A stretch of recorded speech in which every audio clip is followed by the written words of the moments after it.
Hi, I'm Skye. Not to start out overly deep, but what do you think of when you hear someone's name?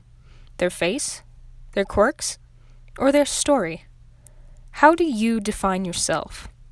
Well, first off, I'm defined by Jesus Christ. He made me, so here's his shout out.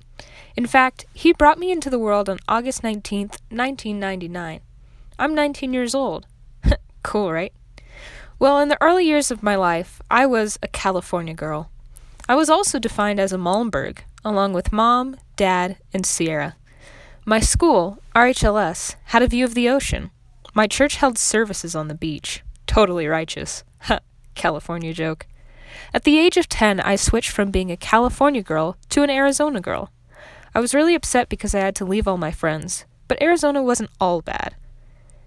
There were cacti and lots of mountains. Homeschooling was cool, and I got to play soccer all the time. Soccer player defined me for 13 years of my life. I played club, and I won several awards playing for the local public high school. I was going to play soccer for a university on the east side of Denver. But then at a D1 university soccer camp, I snapped my hip flexor.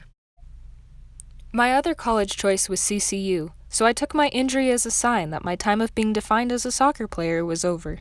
And with a bit of time off, I realized soccer had become my identity. Ultimately, I'm glad I got injured because it led me to accept my place at CCU. Another defining moment was added to my timeline just before I left for college. I met a boy. A fun, caring, God-loving one.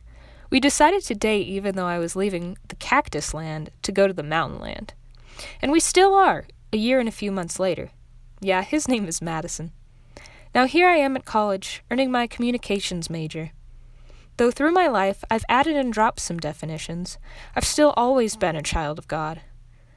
I try to make sure He is constantly my number one, because it's easy to look for meaning in what you do, but it's life-saving and life-changing to find it in what He did.